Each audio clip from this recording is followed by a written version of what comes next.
Boa noite, estamos iniciando aqui o nosso Papo de Quinta, com um formato diferenciado que é o projeto Meu Lugar no Mundo. Estamos com convidados especiais, profissionais renomados, o professor Dr. Enio do Nascimento Melo Júnior, biólogo pela UEPB, mestre em oceanografia biológica pela Universidade Federal do Pernambuco, e doutor em Química Biológica. Estamos também com a nossa ex-aluna e uma excelente profissional, Joselita de Brito Ximenes, médica veterinária, e com o nosso aluno, Rafael, do primeiro ano C, que está aqui conosco justamente porque também tem essa admiração por biologia, por medicina veterinária, e está aqui também para colaborar e fazer algumas perguntas. Vamos iniciar o nosso programa querendo que vocês repassem a experiência de vocês e, de fato, o que tocou para que você escolhesse a biologia como ciência primordial na sua vida e também a medicina veterinária como sendo sua profissão, que é algo de extrema importância e que liga a nossa vida particular com a vida profissional. Sejam bem-vindos. Boa noite a todos, né, a todos que nos assistem. É um prazer grandioso estar aqui novamente, não é? E atender uma pauta dessa que eu considero de extrema importância.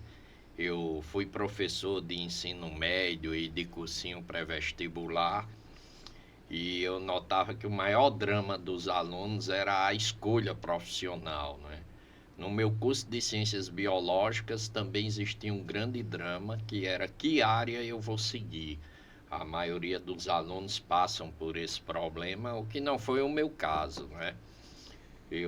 Na verdade, desde muito cedo, de criança, eu já observava a natureza, né? Eu me recordo que aos 4 anos de idade, na praia de Tambaú, em João Pessoa, que é completamente diferente do que é hoje. Minhas tias estudavam lá e nas férias eu ia para lá, para a casa delas. E quando alagava o quintal, quando chovia, o quintal da casa alagava e minhas tias diziam: não vá para o quintal que tem cobra. Mas eu abria a porta da cozinha, sentava no batente, ficava esperando ver se alguma cobra passava nadando, mas também observando a grandiosa quantidade de peixes que existia naquele quintal, peixes coloridos. E eu me perguntava de onde vêm esses peixes, se ontem isso aqui estava seco. Isso. Como é que aconteceu esse fenômeno?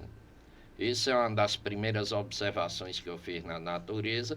E também nessa época eu me lembro que nos lajedos das grandes rochas do Curimataú paraibano, lá em Esperança, os lajedos, Jefferson sabe bem disso, as suas declividades Isso. acumulam água e Isso. servem de reservatórios para a população. E num desses tanques, que no Cariri paraibano, no Curimataú, esses reservatórios são chamados tanques, alguns são naturais por declividades, outros têm um barramentozinho, uma ação humana. Eu observava plantas aquáticas, plantas macrófitas. Na época eu não sabia o que era macrófita e me deu uma grandiosa interrogação. Como pode essa planta viver no mundo aquático, viver na água com flores aí dentro? Quando minha mãe pedia para eu aguar os vasos das plantas dela, dizia: não, bote muita água para não matar as plantas com excesso de água. E eu vi aquela planta muito bonita e com flores dentro d'água, submersa. Então isso me chamava a atenção. Desde cedo eu tinha esse comportamento de conviver com a natureza, de observar a natureza. E um pouco mais à frente, quando quiseram me iniciar no mundo da leitura, aí chegou Júlio Verne e chegou também Monteiro Lobato, não é? E foram leituras assim que começaram a despertar minhas curiosidades. Então começou muito cedo. E no terceiro ano científico, eu imaginava que queria ser zootecnista e agrônomo. E um professor meu fez uma aula de campo, chegou essa aula no Cariri Paraibano, no local onde hoje é o Instituto do Semiárido. Era uma propriedade da família do professor e lá tinha um barreiro com plantas macrófitas. Aí ele disse, alguém sabe o que é isso? Eu sei, pois me explique. Eu falei 1h30 sem parar. Aí o professor disse, bem pessoal, a aula está dada, quem tiver dúvida pergunta a Enio. O professor Enio. Aí eu comecei a rir, não professor, deixa de brincadeira, ele disse, você para biólogo só falta o diploma. A titulação, né? E resultado, isso ficou martelando. Aí é tanto que eu fiz vestibular para zootecnia e para biologia. Aí passei para biologia na UEPB, eu disse, é para cá que eu vou. Exato. E aí deu o resultado que deu, não é? Então, assim, eu tive essa confluência toda e meu curso eu sempre procurei direcionar para ecologia aquática.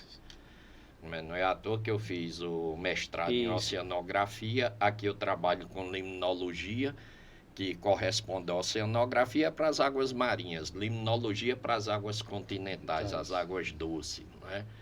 Então, minha história na biologia vai pelo mundo das águas. Então, professor Enio, foi uma decisão acertada e que não teve essa dúvida quando você estava terminando o ensino médio, né? Já tinha toda essa vocação para, de fato, buscar a ciência biológica.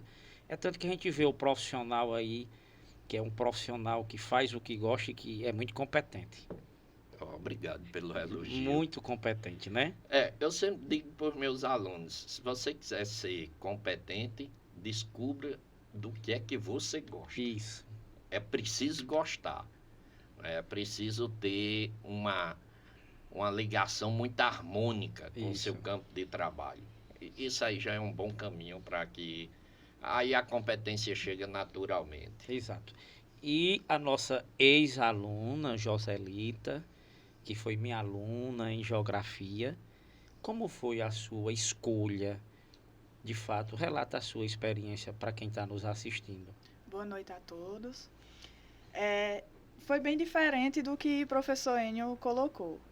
Minha vida foi um pouco conturbada e quando eu cheguei no ensino médio eu ainda estava em dúvida do que é que eu queria seguir, né? Mas como eu sempre tive contato desde pequena com vários animais, meu avô criava passarinho e era um carinho enorme. Todo dia de manhã, 5 horas da manhã, se levantava, ia trocar, ajeitar as gaiolas, tudo. E ele sempre também criou cachorro. Cachorro é o mais comum lá em casa. A minha tia também era apaixonada, então eu estava vivendo num mundo ali que realmente tinha que ter o contato com os animais. Só que eu tinha medo de chegar perto de um cachorro.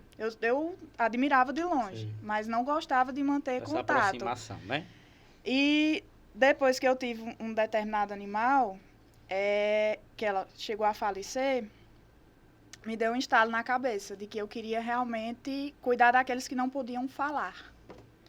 E foi daí, mais ou menos no terceiro ano, que eu quis fazer medicina veterinária ou, ainda estava na dúvida, ou alguma área que fosse voltada para os animais. No caso, na época, eu decidi cursar ainda zootecnia.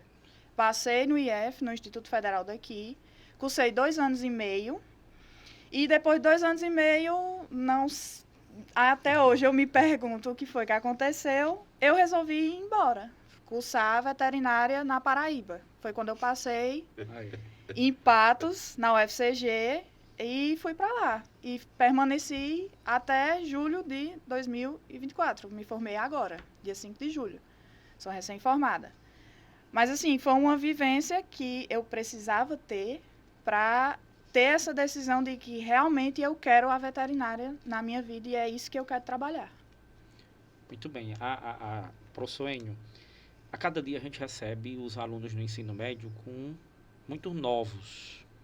E a gente identifica essa experiência que Joselita está repassando para a gente aqui. Alguns escolhem um determinado curso, tem a oportunidade do experimento do curso e vê que não é algo que tem uma certa afinidade e partem para outra possibilidade. E eu digo sempre que, com relação à idade, dá essa possibilidade para eles, né? Que ali chegam novos e tem essa possibilidade experimental.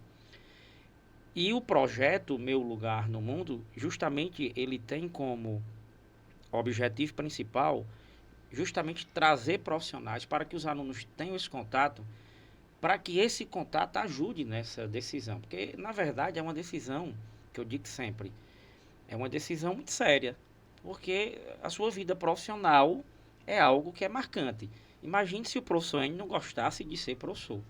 Como seria traumático e frustrante estar de frente para alunos numa sala de aula sem gostar. Até porque eu digo sempre, quem está na educação tem que gostar da educação.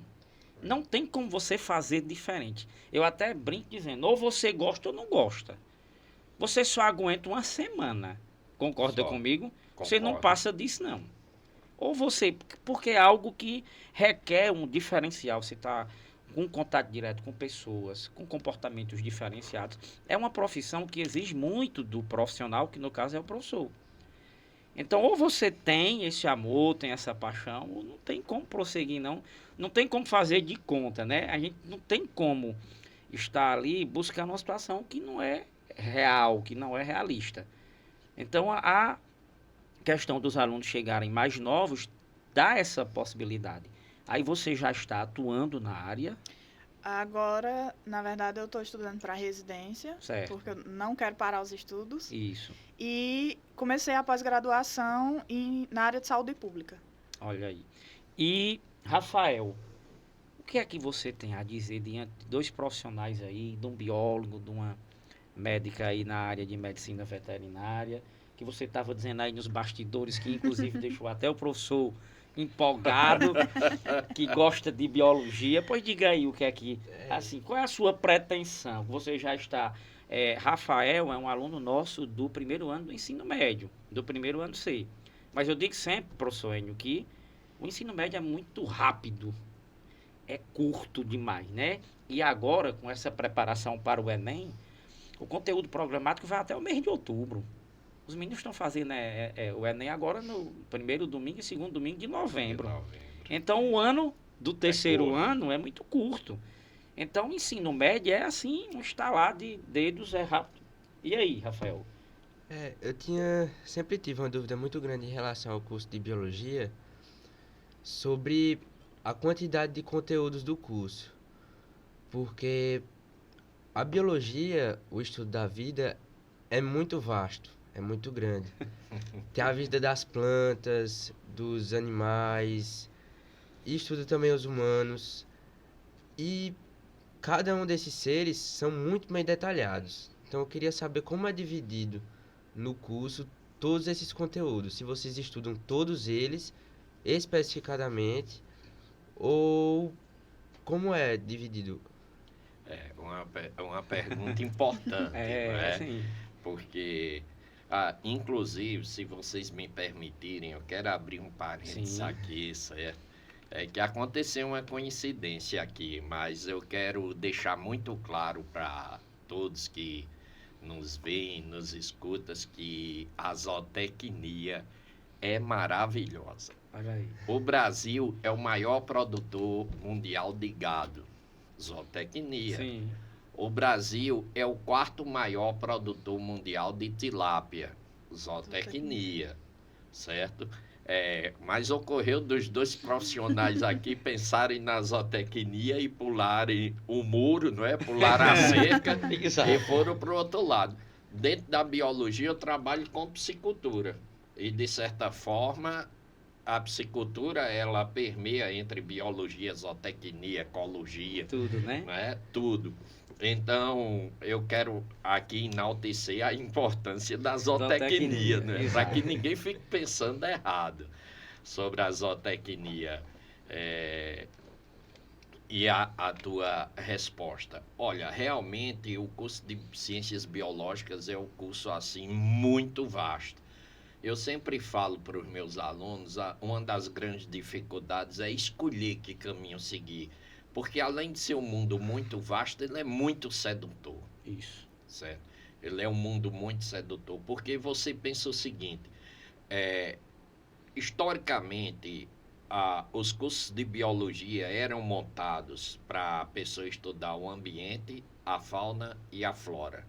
Só que com a evolução da sociedade humana, com o desenvolvimento da sociedade humana, as necessidades foram aumentando, certo? E com o desenvolvimento tecnológico, principalmente a partir da década de 80 e principalmente com o advento da informática, as ciências evoluíram bastante. Então, assim, o leque de campo profissional que um biólogo pode exercer tem para mais de 200 opções. Recentemente, agora, esse ano, saiu a resolução número 700 do Conselho Federal de Biologia, que mostra os campos de atuação do biólogo. Se eu fosse mostrar isso aqui, a gente ia tomar o tempo todinho vendo opções de profissão. Atualmente, os cursos de ciências biológicas, ele tem a preocupação de formar o profissional de maneira que ele tenha uma compreensão sobre o meio ambiente. Certo.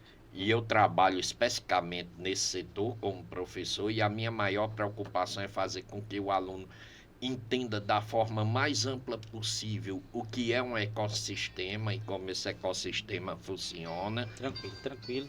Como esse ecossistema funciona, para compreender como é a natureza. Eu sempre digo para os meus alunos, se vocês quiserem ser ecologista, antes de ser ecologista tem que ser ecólogo. Ecólogo é o estudioso da natureza. E o ecologista é o ativista ambiental, que vai para o movimento ambiental, que vai trabalhar em prol da natureza. E eu sempre digo, o ecologista, por natureza e por obrigação, ele precisa ser um ecólogo. Conhecer com muita fundamentação o que é um ecossistema.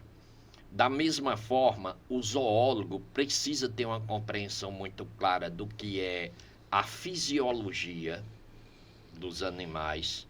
E aí é muito diverso, porque, para ser bem simplório, você tem o mundo dos invertebrados e o mundo dos vertebrados. São coisas assim completamente diferenciadas. Nós temos animais que, na verdade, são amontoados de células que se associaram e estão trabalhando juntas para sobreviver, como os poríferos, por exemplo.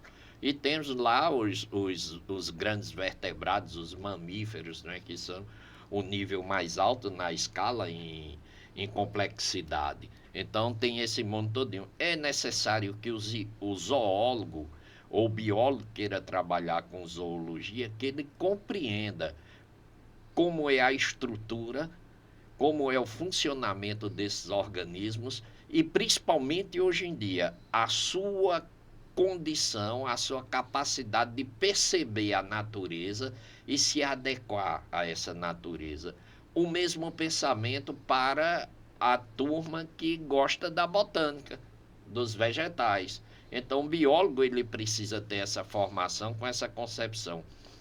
O biólogo que queira trabalhar com o meio ambiente, ele precisa ter o pleno conhecimento da estrutura e funcionamento do ecossistema e saber perceber os sinais desse ecossistema em resposta às alterações ambientais, que é um assunto muito atual. Isso.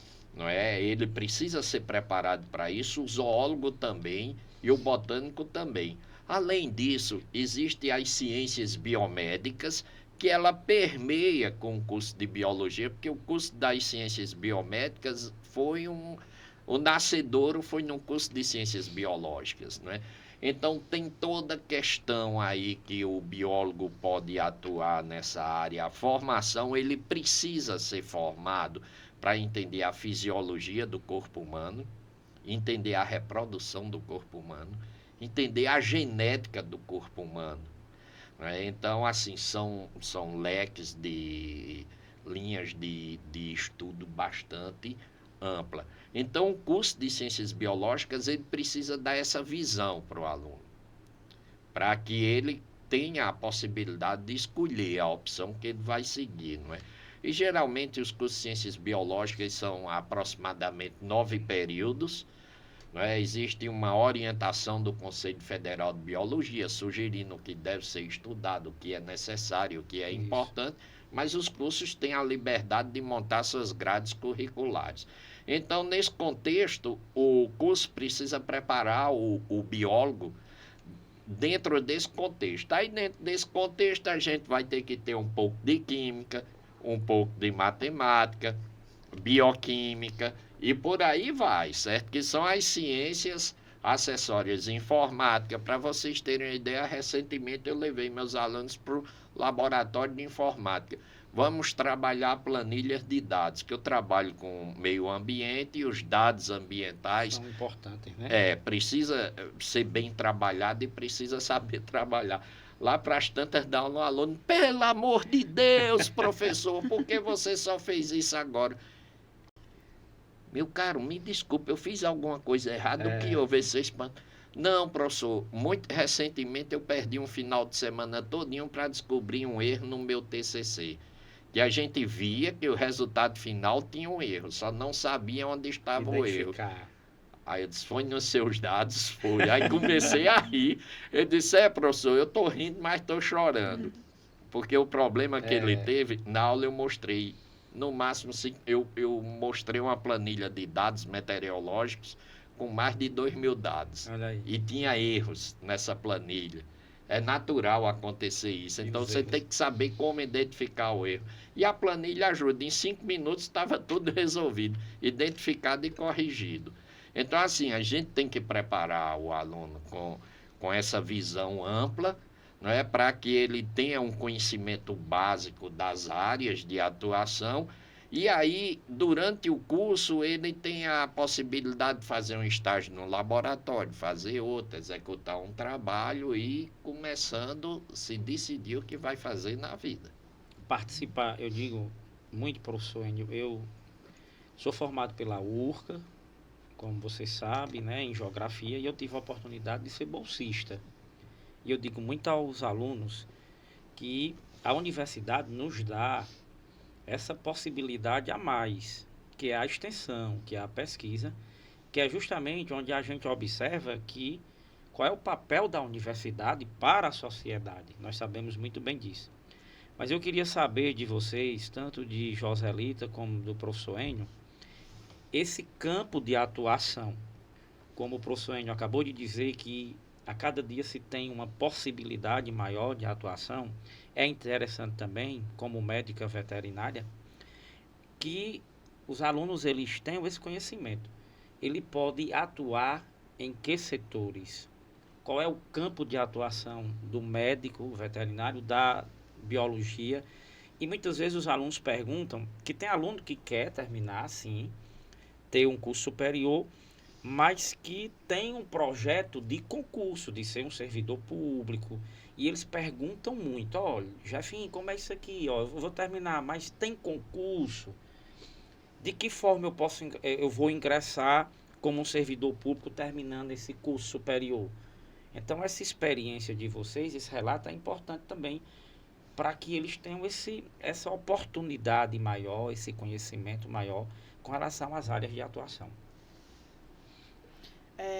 A veterinária, não diferente da biologia, durante o curso, a gente tem acesso a todos os tipos de animais. Então, imagina aí se a gente passar 5 anos, porque só são 5 anos a faculdade, são 10 períodos, estudando cada tipo de animal. Não tem como.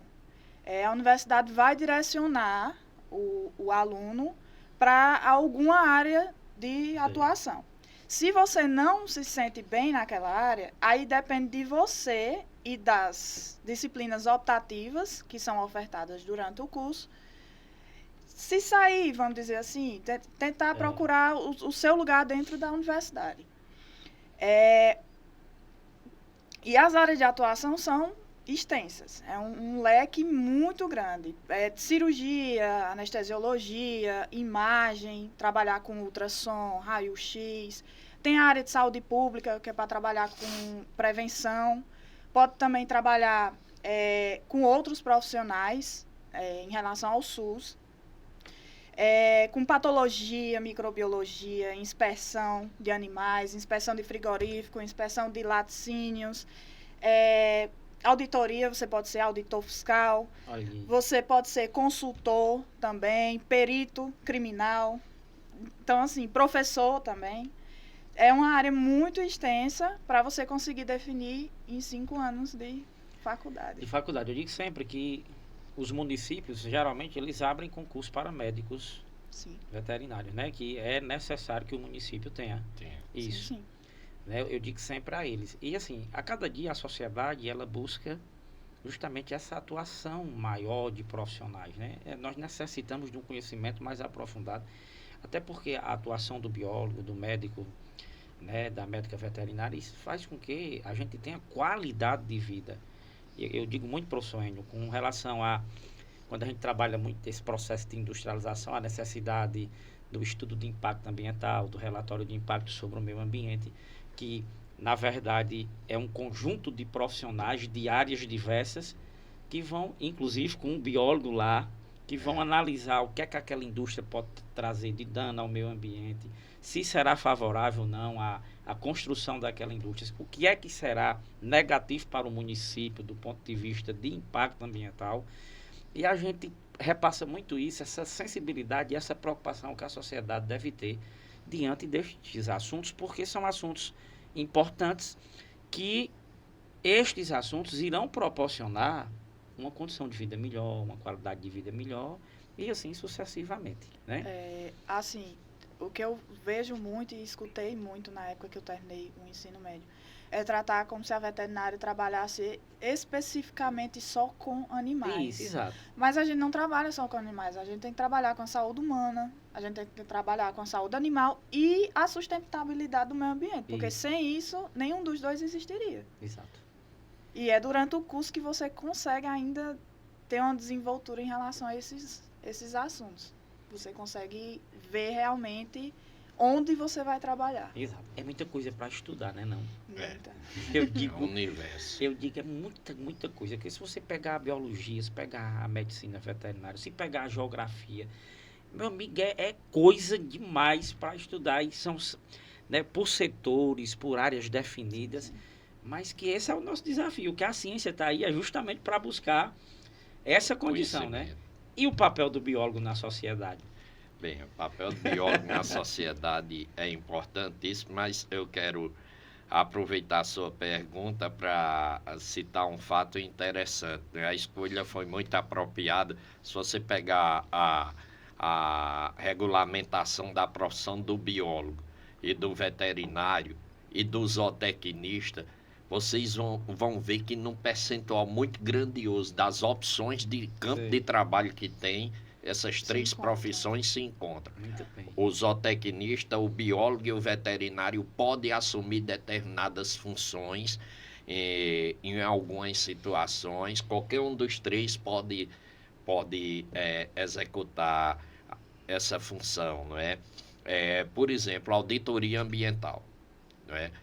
Uma empresa vai trabalhar com produção animal, qualquer um desses três pode auditar essa empresa, pode fiscalizar, pode monitorar, poderá gerenciar a empresa, poderá trabalhar no planejamento e execução do planejamento da empresa, isso. Não é? Então, assim, tem muita coisa que é comum para esses três profissionais, né? Já que falamos de zootecnia, eu estou incluindo aqui. Mas, Jefferson, é o seguinte, o biólogo na sociedade, ele tem um papel preponderante, importantíssimo, porque nós vivemos uma crise ambiental, assim, imensurável. Ainda ontem à noite eu vi um vídeo com o professor Paulo Artacho e só foi terminar o vídeo, eu já mandei uma mensagem para ele, para conversar com ele, porque está todo mundo falando em alterações climáticas, nos impactos nas cidades devido às tempestades, devido às grandes secas. Isso. E eu não tenho escutado ninguém falar dos efeitos disso nos açudes. E quando se fala em açude, se fala só em quantidade de água, em exato. volume de água. E eu estou com a ligeira desconfiança que o nosso grandioso problema será a qualidade de água. O semiárido brasileiro é o mais populoso do mundo. E o homem do semiárido, ele é um super-herói. Isso. Viver nas condições do semiárido não é qualquer um que vive. E nós vivemos nisso. Então, essas alterações climáticas, elas terão impactos sobre o semiárido, mas terão fortes impactos sobre as nossas reservas hídricas. Inclusive, Larissa, que foi aluna daqui, é minha orientanda, está fazendo um TCC, que nesse TCC ela vai mostrar um dos grandes impactos que essas alterações podem causar nos açudes. E algo inovador, né? Assim, esse olhar que até então não se tinha essa preocupação de entender os açudes diante dessa mudança climática, o que é que vai ocorrer de fato. Porque o açude, ele tem metabolismo, ele tem comportamento, e ele percebe as condições da natureza e funciona em função das alterações que a natureza tem, e principalmente no semiárido. No semiárido é onde isso ocorre de forma mais forte. Então é como se fosse um novo olhar que surgiu em função das demandas que nós temos, não é? Então, assim, isso é só para dar um exemplo da responsabilidade do biólogo na sociedade atual. Mas veja só, os trabalhos de reconstituição de ecossistema, os trabalhos de recuperação de ecossistema, de preservação de ecossistemas, de manejo de ecossistemas, manejo de fauna, de flora, os trabalhos de conservação dos recursos hídricos, gerenciamento dos recursos hídricos, são demandas que o biólogo também pode trabalhar e que são de grande importância para a sociedade contemporânea. Uma outra pergunta que você mencionou, questão de concurso. Isso. O que é que ocorre? A maioria dos concursos para biólogo no Brasil são feitos para professores de ensino médio. Certo. Para quem faz licenciatura, em função das normas que regem a profissão do biólogo, só faz concurso para professor quem é licenciado. O bacharel não pode fazer, porque não tem a formação pedagógica. Exato. Não é? Então, a maioria dos concursos são para professores. No entanto, os órgãos ambientais, de meio ambiente, de fiscalização ambiental, sempre estão fazendo concurso. E passou um período, eu observei, de 2008 a 2016, a grande maioria dos concursos era para quem trabalhava com água.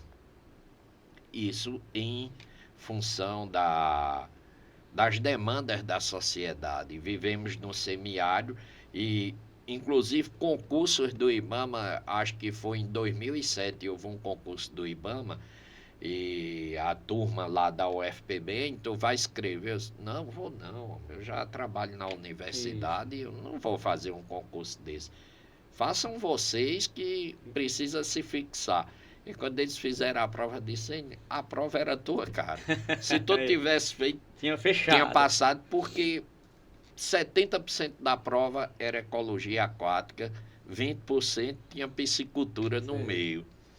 Aí quando eu olhei, disse, rapaz, eu podia ter feito um cursinho, se prepare para o concurso do IBAMA. E houve um tempo que isso foi muito forte. Outra forma, que aí é concurso para todas as profissões, foi um programa de governo que houve a partir de 2008, o Brasil, houve uma intensificação no concurso para as universidades públicas, para professores. Sim. Eu tenho vários ex-alunos meus que hoje são professores universitários. Hoje eu recebi um parceiro no laboratório que quer fazer doutorado na Paraíba, não é? Quando ele disse, quem é que vai te orientar? Quando ele disse o nome do orientador, disse, foi meu aluno na graduação, lá na Paraíba, não é? Então, o governo do PT, não é? Fez um grandioso programa de expansão universitária no país e houve uma época em que havia muito concurso. Certo. E aí era para todas as profissões, inclusive para biólogos, né? Eu espero que a gente retome essa expansão de crescimento. Pelo menos foi aprovada aí a instalação de 100 novos institutos federais. Isso. Né? Então, isso vai abrir concurso aí para professor, para funcionários, não é? É muito, muito importante isso aí. Professor Enio, para que o aluno entenda, o curso de biologia aqui da Universidade Regional do Cariri, ele opta ou em ser bacharel, explique aí, é o número de cadeiras, vai ser menor esse número, vai ser maior. Qual é essa diferença dessa escolha? Como Certo. é que ele faz para optar isso? Ele também pode concluir os dois, ou ele tem que escolher no meio da graduação esse caminho que vai ser percorrido? Explica aí para quem está assistindo. Jefferson, muito oportuno essa sua pergunta, porque geralmente essa escolha é feita tardiamente e é feita sem Uma orientação, Isso, certo? isso. Até dentro da universidade. De maneira que eu entrei na sala de aula para ministrar minha disciplina, cheguei lá, tinha um amigo do doutorado lá. O que é que fazes aqui? Vim fazer a licenciatura, por causa dos concursos. Eu sou do seguinte pensamento: se você fizer uma boa licenciatura, uma licenciatura consolidada, Sei. o bacharelado é desnecessário. Por que é que eu digo isso? Porque tradicionalmente o Brasil é um país que não investe em pesquisa, Isso. certo? Investe pouco em pesquisa. Esse modelo é um modelo norte-americano, onde os empresários investem bastante em pesquisa. Uma empresa qualquer tem algum problema, o empresário não esquenta a cabeça. Ele vai a uma universidade: olha, eu tenho esse problema aqui e tenho esse montante de dinheiro para resolver. Tem alguém aqui que possa resolver? Tem. Esse dinheiro dá não, precisa de mais. Quanto? Isso. E Vai ele banca. custear, exato. Ele investe na pesquisa. No Brasil isso não acontece. Então dificulta bastante, certo? Então o que é que ocorre? Quem escolhe o bacharelado, às vezes tem dificuldade em fazer concurso. Porque a maioria dos concursos são para professores do ensino médio e, por lei, tem que ser para quem tem licenciatura. Qual a diferença do bacharelado para a licenciatura? É que a licenciatura, por necessidade, tem uma carga de disciplinas pedagógicas para preparar o profissional para o exercício da docência. Como o Jefferson começou a falar no início da aula, não é fácil ser professor. Isso. Professor até existe muito, agora ser educador é muito difícil. Há uma grande diferença entre ser professor e ser educador. Para que você seja um professor e educador, é necessário que você se dedique à leitura de um outro mundo, que é a leitura da pedagogia, da educação. Conhecer os grandes educadores, conhecer as filosofias de ensino e, principalmente, eu arrumei uma tecnologia muito boa. Desde a minha passagem no ensino fundamental, que naquela época era primeiro grau, a gente fazia primeiro grau, segundo grau, que era o científico, e entrava na universidade. Eu nunca esqueci dos maus exemplos dos professores. A gente sempre lembra dos bons exemplos. Mas quando eu achei que eu ia ser professor, eu comecei a recuperar os maus exemplos. Porque eu dizia: isso aqui eu não quero fazer. Esse erro eu não quero cometer. Então, assim, a educação é algo espetacular, porque até quem errou me ajudou. Exato. Com erro, eu aprendi com erro, isso. né? Porque, é claro, aquilo que você acha ruim, que você achou ruim como aluno, se você quer ser professor, você não vai poder fazer. Então, a licenciatura, ela tem essa parte da formação pedagógica. O bacharelado, ele já tem a parte da formação para pesquisa. Certo? E aí são as disciplinas voltadas para a pesquisa. os métodos de pesquisa nas diversas áreas. O que é que ocorre? Se você me perguntar qual dos dois é melhor, um ou outro, eu não tenho como lhe responder. Eu sou licenciado, Certo. mas eu dou aula no bacharelado, dou aula na licenciatura e vejo o mesmo grau de importância para todos. Isso. O diferencial no Brasil é a questão de concurso, certo? Concurso público, quem quer ser professor do ensino médio é só para licenciado. E eu comungo de um pensamento que eu comecei a ler sobre isso ainda nos anos 80, que é bem assim: quem foi que disse que o licenciado não precisa ser pesquisador? Quem foi que disse que o professor não precisa ser pesquisador? O professor, seja em qual for a área que ele atue, ele necessita ser um pesquisador para ter boas informações para passar para os seus alunos. Claro. É bem diferente um professor pesquisador de um professor não pesquisador. No entanto, o licenciado não está impedido de realizar pesquisa. Eu sou licenciado, eu fiz mestrado, fiz doutorado. Pesquisador por natureza. Coordeno laboratório na universidade, faço parte de grupos de estudo, de pesquisa. O licenciado não está impedido de fazer a pesquisa. Então, eu sempre defendi a história, porque nos anos 80 já existia uma corrente de estudiosos criticando essa separação. Na opinião deles, deveria deixar de existir isso e se fazer uma licenciatura forte e consolidada, que preparasse o profissional para tudo. Exato. Eu comungo com esse pensamento. A gente vivencia isso também no curso de geografia. O professor Enio sabe que geografia também você pode escolher o bacharelado ou a licenciatura. E eu quis a licenciatura, eu escolhi a licenciatura. E tem até, você só é geógrafo se for bacharel. E eu reluto dizendo, não, o geógrafo é aquele que vai, de fato, se dedicar à ciência geográfica. E eu digo como exemplo Milton Santos, que era bacharel em Direito, e depois foi estudar geografia, e tem toda uma história na ciência geográfica que está voltada para Milton Santos.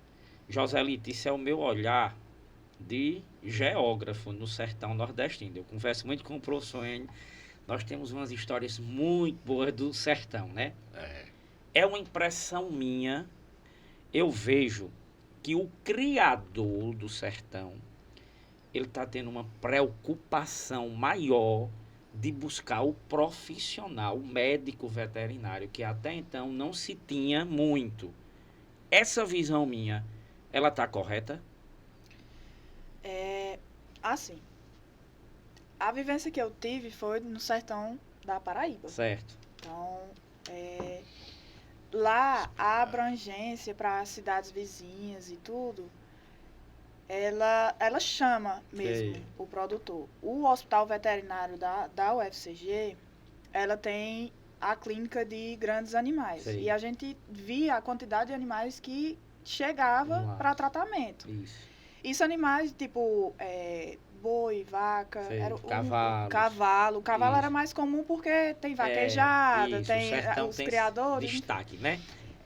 Mas assim, tem projeto de pesquisa dentro da universidade que trabalha indo nas propriedades. Sei. Exatamente porque o produtor não consegue chegar lá no local. Isso. Então, a gente faz o tratamento lá na propriedade. E, engraçado, na época que eu estava estudando, eu gostava muito dessa área de produção, né? Portanto, que eu fui para a zootecnia, né? Quando eu cheguei na zootecnia, o contato que eu tive foi com a ovinocultura, caprinocultura, suinocultura, apicultura, piscicultura, o básico mesmo da produção. Mas quando eu cheguei na veterinária, eu não tive. A bovinocultura e a equinocultura era o mais comum para mim. Então, suíno, caprino e ovino, eu não tive contato de jeito nenhum. Tinha algumas disciplinas que os professores levavam a gente para aula de campo e tudo, e a gente conseguia ter a vivência. Mas eu dou graças a Deus que eu consegui fazer zootecnia ainda um bom tempo. E já cheguei na veterinária com um pensamento diferente, né? Mas quando eu cheguei na UFCG, tinha uma professora minha que estava fazendo um projeto em relação à verminose. Porque é uma época seca, é uma época que causa muito essa doença, esse problema, e os produtores não sabem como tratar. E ela utilizava a disciplina para a gente aprender, ir lá e fazer o tratamento. Certo. Fazia coleta, tudo que imaginar fazia. E hoje em dia, a universidade, ela tem uma fazenda no pé árido, chamada. E lá, eles estão com a criação agora. Então, assim, quem está entrando agora vai ter a oportunidade maior do que na época que eu entrei. O professor Enio tem alguma visão relacionada a isso, que, da minha percepção, que o criador hoje ele tem essa preocupação de trazer um tratamento para o animal. E eu vejo também, eu posso estar equivocado, que geralmente hoje o médico veterinário, ele também coloca ali sua casa do campo, ele já tem ali uma vinculação para os medicamentos, para a atuação dele como médico, e consequentemente ali que a casa do campo ela vai trazer, né, além de medicamentos, também todas aquelas ferramentas necessárias Sim. e que é utilizada no dia a dia na lida do campo. Eu concordo com o seu pensamento, Jefferson, que eu faço uma observação. Desde menino, no domingo pela manhã, tinha o hábito de assistir o Globo Rural. Sim. Então, o Globo Rural tem uma certa influência nisso. Outro aspecto que aconteceu é que das fazendas saíram jovens para estudar. Sim. Meu filho vai estudar para ter uma condição de Isso. vida melhor. E, de certa forma, esse contato com outro mundo, com outra cultura, com outro pensamento, faz com que o filho chegue em casa e diga, E vai pai, passando pro papai, pai. esse animal não está bom, chama um É. veterinário, chama um zootecnista. Então, assim, é uma quebra de paradigma, Isso. porque há algum tempo atrás tudo se resolvia dentro das cercas da Da fazenda. fazenda. E profissionais como agrônomos, zootecnistas e veterinários eram descartados. Isso. Era considerado descartável. Ah, esse povo aí, eu passei minha vida fazendo isso, eu Isso. sei fazer, eu mesmo resolvo. Então eu vejo, Jefferson, que o fato dos filhos dos fazendeiros irem estudar fora ajuda a esse fenômeno social. Isso. Porque é um fenômeno Exato. social com implicação econômica. Exato. Porque a abertura de campo de trabalho e possibilidade de lucratividade para o fazendeiro. Exato. A gente diz sempre que você conquista os filhos e indiretamente você alcança os pais, né? É. É essa experiência que você relatou. Rafael, alguma pergunta? Eu queria perguntar sobre como é as pesquisas nos laboratórios na fase do curso, no período do curso. Pergunta ambas- muito boa. Temos quantas semanas para eu responder? Em ambas as profissões, da veterinária, Como na biologia, como é? Eu vou procurar ser bem sucinto falando da realidade da URCA, tá certo? Porque para te responder. Veja só, na URCA o que é que nós temos? Nós temos pesquisas na área ambiental, nós temos pesquisa na área de produtos naturais, certo? Existe um programa de pós-graduação com mestrado e doutorado em Química Biológica, do qual eu fui aluno.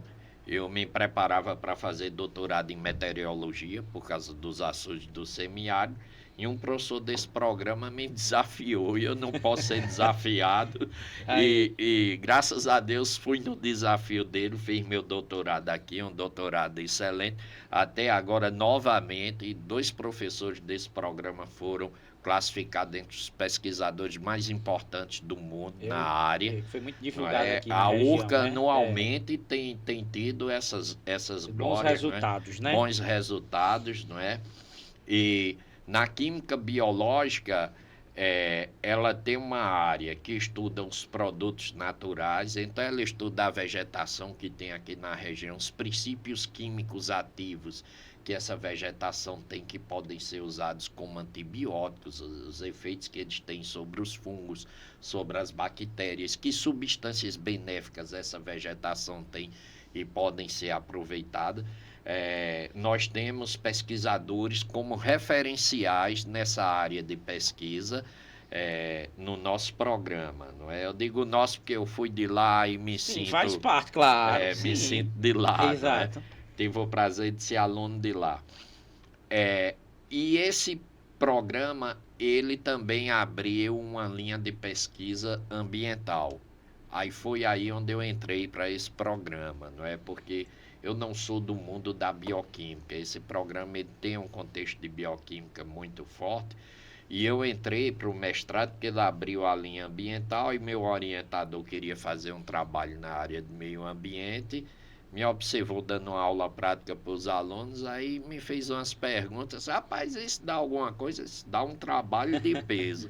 Eu disse, pois é, vai ter seleção de doutorado, você vai escrever, o projeto vai ser isso aí. Vai juntar a sua área com a minha. E dá tudo certo. E dá tudo certo. Aí eu entrei nessa história, não é? E o que ocorre? Então, os produtos naturais com peso forte de bioquímica e a área ambiental. Dentro da área ambiental, eu estudei o sedimento dos açudes, a lama do açude e analisei o impacto ambiental de metais pesados nos açudes, né? Fiz um amplo estudo sobre isso. O outro programa que existe é em biodiversidade biológica, que recentemente foi contemplado com doutorado. Agora nós temos 2 programas de pós-graduação na área de biologia, com mestrado e doutorado. Então, quem gosta da área ambiental, da área da diversidade biológica, vai para o programa de diversidade biológica. Quem gosta da área da bioquímica, vai para a química biológica, não é? E aí, na área de diversidade biológica, nós temos várias pesquisas. Tem um professor que estuda os vermes dos nossos peixes. Não comam peixe cru. Peixe cru é coisa para japonês. Nós não devemos comer peixe cru, é uma insanidade. Gerson, você deve se lembrar muito bem da história da carne de suíno que tinha o verme. Que tinha o verme. A tenha, não é? A mesma tenha, a prima da tenha do peixe. Do porco tá no peixe. Tá no peixe. E já teve muita gente adoecendo com isso. E nós temos vários peixes com ovos de parasitas, com parasitas. Então, não devemos comer peixe cru. É uma loucura. Pronto. E temos um professor que pesquisa isso. Temos uma professora que pesquisa as microalgas dos nossos açudes, que é a professora Cirnes, o professor Fábio e a Amada pesquisa os parasitas do peixe. Recentemente eu conversei com a professora Arlene, nós vamos fazer um trabalho em parceria, ela estuda a alelopatia. A alelopatia é uma situação de simpatia ou antipatia que tem entre os vegetais. Tem um vegetal que se instala em um determinado local e ele produz substância química que inibe quem está por perto e afasta os outros vegetais. Quando você chega numa área que tem um vegetal com alelopatia, a planta está aqui, ao redor dela tem um círculo limpo, sem nada por perto. Exato. Só esse vegetal. E eu propus à professora que a gente inserisse nesse estudo a análise da atmosfera. Ver temperatura, radiação solar, umidade relativa do ar, precipitação pluviométrica, juntar essas duas coisas. Tem estudos dessa natureza, tem pessoas que estudam a riqueza da flora, tem professor estudando a absorção de carbono aí na Chapada do Araripe, né? Então nós temos professor Álamo, foi teu professor? Foi num curso de paleontologia. De paleontologia. Na paleontologia, e recentemente ele foi premiado. Exato. Então a URCA tem esse potencial. E muito merecido. Exato. Nós temos um professor em Edimburgo que faz um trabalho de extensão espetacular, que eu sempre digo, Edimburgo, você é o retrato da extensão, é o exemplo da extensão. Ele é do departamento de História, de Biologia. de Biologia, né? Ele é da Bioquímica e ele é professor da UFCA também. Sim. Ensina nas duas universidades. Tem um projeto, se não me falha a memória, o nome é Projeto Feliz ou é Projeto Sorriso. Sim. Ele coordena uma equipe de alunos que vive nos hospitais, Sim. dando assistência aos pacientes. Em que sentido de assistência? Levando alegria. Isso. O pessoal se fantasia e faz E brincadeira, canta, toca, leva brinquedo para as crianças. É um projeto espetacular, o Projeto Feliz, não é? Que é um exemplo que a URGA tem que mostrar para a nossa sociedade.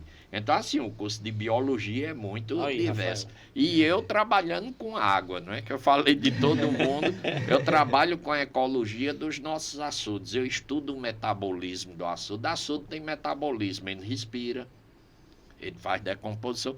Tem uma coisa que eu não devia falar aqui não, mas eu vou falar. Eu digo para os meus alunos, olha, vocês já viram que o açude tem o peido do açude? O açude, no seu metabolismo, ele produz 2 tipos de gás. O gás metano e o gás sulfídrico. Se você junta os dois, é o flat, Isso. é o nosso pum, certo? É o mesmo gás. E isso faz parte da natureza do ambiente. E o ambiente vive se equilibrando nisso aí. Então, nós temos pesquisas das mais diversas naturezas. Na minha linha mesmo, houve um grande problema com a piscicultura aqui no Ceará. A criação de peixe em gaiolas, feito nos açudes, fez com que o Ceará fosse o 3º maior produtor de tilápia do Brasil. E, de repente, o Ceará vai perdendo produção, e hoje em dia deve ser o 21º produtor. Qual o grande problema disso? O impacto ambiental de origem natural, que o homem não pode impedir, porque faz parte da natureza, mas que era desconhecido pelo setor da piscicultura e que acontece em nossos açudes. Quando começou a acontecer aqui, me procuraram, eu disse, olha, isso é circulação vertical, isso tem que ser estudado e caracterizado. E eu fui uma pessoa que me dediquei a esse estudo aqui, não é?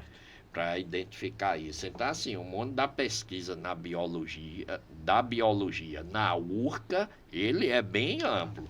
Não falta opção. Pronto. E Joselita, a experiência aí na... Em questão de laboratório mesmo, a maioria dos laboratórios a gente utiliza a parte externa da universidade. No meu caso, vou até dar um exemplo do meu TCC, foi realizado aqui no Crato, não sei se vocês já ouviram falar, de uma UPA Lessa. Ela foi inaugurada recentemente e é voltada para pessoas de baixa renda que moram aqui no Crato e precisam de atendimento para seu animal. Então, só atende cão e gato, faz cirurgia, ultrassom, raio-x, tudo de graça. E eu realizei a pesquisa nessa UPA pelo simples fator de que se eu fosse para uma clínica veterinária privada, eu teria um tipo de resposta. Se eu for para a pública, eu vou ter outro tipo de resposta. E eu queria visualizar essa resposta diferente, porque durante minha graduação todinha, eu fiz estágio em clínica privada. Então, eu queria ter a visão da pública. E era relacionado a bem-estar animal, que é um assunto que está bombando hoje em dia, né? E foi muito bom a experiência. Tive experiências também lá na UFCG, participei de algumas pesquisas de TCC, também de mestrado, das minhas colegas, sobre anestesiologia, alguns medicamentos, como é que o medicamento funcionava no animal. Então, a gente tinha que verificar todos os parâmetros do animal, enquanto ele estava sob o efeito daquela medicação. Participei também de um TCC sobre imagem, era estudo radiográfico. Então, a gente pegava o animal e ia fazer todas as posições radiográficas que você imaginar. A gente virava o animal de cabeça para baixo, como diz a história. Participei, antes de ir para a veterinária, na zootecnia também, eu participei de produção de palma forrageira. para animais, e também a gente estudava solo, o tipo de solo que a gente podia plantar, a palma.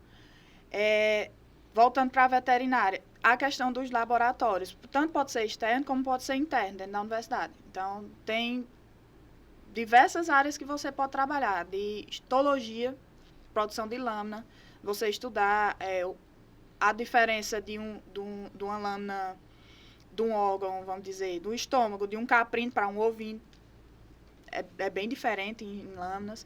Pode estudar na microbiologia, a questão das bactérias, fungos, na necrópsia e biópsia, que é a área de patologia animal, quais são os tipos de doenças infectocontagiosas que estão em alta, quais são as técnicas de necrópsia que a gente pode utilizar. Tem determinados animais, tipo o equino, a técnica de necrópsia é diferente de um bovino, por conta do estômago.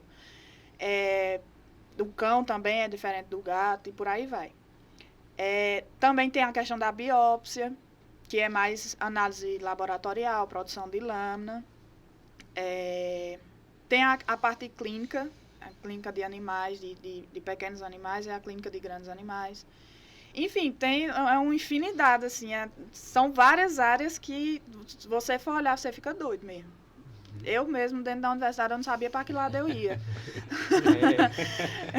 Eu ficava bem indecisa. Mas eu achei muito bom, durante 5 anos, eu ter participado de tanta coisa. Porque eu pude dizer assim, eu já sei a área que eu quero.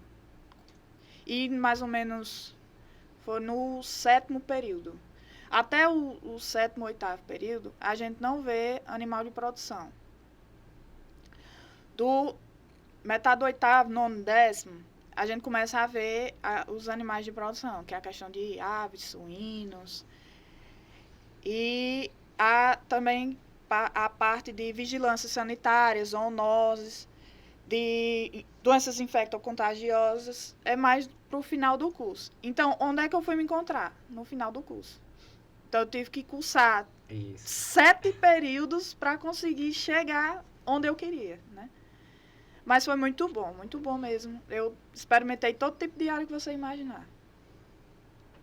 E o bom é isso, é que você tem essa possibilidade de transitar por uma área, por outra, e buscar essa identidade. Professor Enio e Joselita, nós estamos aqui agora já chegando a encerrar o programa, mas antes disso eu quero agradecer em nome da direção do Colégio Pequeno Príncipe, da diretora pedagógica Raquel, da coordenadora do ensino médio Betânia, externar o meu abraço à professora Zoetânia, que é minha amiga, sua esposa, e a Enio Filho, que foi meu aluno, que é assim, que você sabe que a gente tem um carinho muito grande. E ex-professora também. Exato. E para a gente finalizar, Rafael, que esteve aqui conosco, eu queria que vocês deixassem uma mensagem para aquele aluno que está indeciso, que vocês deixassem uma mensagem, você como médica veterinária e você como biólogo, para que isso motivasse essa escolha deles. É muito bom estar diante de profissionais competentes, que o Brasil precisa de gente assim, que faz a diferença, que é determinada. Isso é fazer educação, e fazer educação com qualidade. Então, deixa a mensagem de vocês para esses alunos que estão tão ansiosos nessa escolha tão fundamental na vida deles. Seria o primeiro a falar? Eu sou bem democrático. Decidam. Pode falar, fica à vontade. É assim, o mundo do conhecimento, ele é um mundo sem fim. Isso. É um mundo das descobertas. Eu, com essa idade toda, essa experiência toda, quando o Jefferson era aluno de iniciação científica, eu já era professor do comitê científico Isso. da URCA, né? Depois fui para a pró-reitoria de pesquisa. Jefferson ainda era aluno, então eu tenho uma larga experiência. Sim. Ainda hoje eu continuo aprendendo. Um excelente pró-reitor, viu? De antemão. Que é isso? É. E o que aconteceu? Mas eu prefiro trabalhar no laboratório. Mas passou pela experiência, né? As Contribuiu. experiências são importantes, que a Isso. gente sempre aprende com a experiência. Então, assim, uma coisa muito importante, procurem conversar com profissionais da área, Isso. além disso aqui, procurem profissionais para começar. Meu filho, quando terminou aqui, estava indeciso se fazia química industrial ou engenharia química. Aí ele me revelou isso é muito simples. Meu orientador de doutorado é engenheiro químico Isso. e meu parceiro de turma é química industrial. Aí, Você pronto. conversa com os dois. E aí, quando conversou aí no Vitor, que maravilha, decidi, vou fazer química industrial. E tá lá muito bem. Então, é importante isso. E outra coisa, pensem num aspecto muito importante. Vocês, jovens, vocês não existem à toa. Exato. Vocês estão aqui para fazer mudanças, Isso. para melhorar o mundo. Isso. Agora, assim, não pense cada um de vocês que cada um de vocês vai ter que salvar o mundo. O importante é você fazer a sua parte, Contribuir. é dar a sua É. contribuição naquilo que suas condições lhe permitem fazer. Mas façam com esmero, façam com afinco e, sobretudo, com amor. Com amor à sua profissão, não é? Então, cada um de vocês tem uma história importante a construir e a fazer. Quantos ex-alunos meus que eu paro assim e fico olhando, ó, fez muito mais do que eu fiz. Foram inúmeros e inúmeros, certo? Então, vocês jovens têm esse peso, vocês precisam da contribuição de vocês. Então, eu aconselho, faça e se dedique. Aqui o nosso exemplo da jovem Joselita. Quando eu entrei na sala, olhei assim, eu acho que eu conheço. E me lembrei das atividades da escola, não é? Então, é muito importante isso. Vocês têm uma grandiosa contribuição a dar para a sociedade, mas entendam, essa grandiosa contribuição é no sentido de cada um fazer sua parte. Não fiquem imaginando assim, quando eu falo em grandiosa contribuição, segundo o professor Enio, eu seria um prêmio Nobel um dia na vida. Não. Não é isso. A nossa grandiosa contribuição é cada um fazer o seu pouquinho, a sua pequena porção. E se cada um fizer o seu pouco, a sua pequena porção, estará contribuindo de forma muito importante para a sociedade contemporânea. Então, meu abraço a todos vocês que são os heróis. Olha, como eu tenho mais tempo de vida, eu já percorri o caminho todo.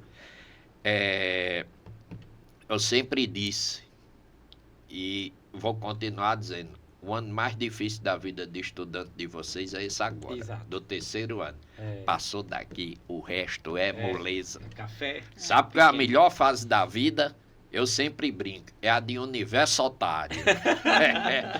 Pessoal, por que universitário? Rapaz, é uma folia, é uma exato. curtição, é uma alegria. Você pensa que o mundo é cor-de-rosa, que é Isso, e tudo que vai lindo e dominar tudo, maravilhoso, né? e que vai dominar tudo. Aí Tudo, quando você chega no campo profissional, aí você olha assim, eita, eu era feliz e não sabia. Mas o campo profissional também é espetacular, porque são outros desafios, são novos desafios. Agora, pode ter certeza, o maior desafio, vocês estão terminando, Isso. graças a Deus, que é o bendito terceiro ano.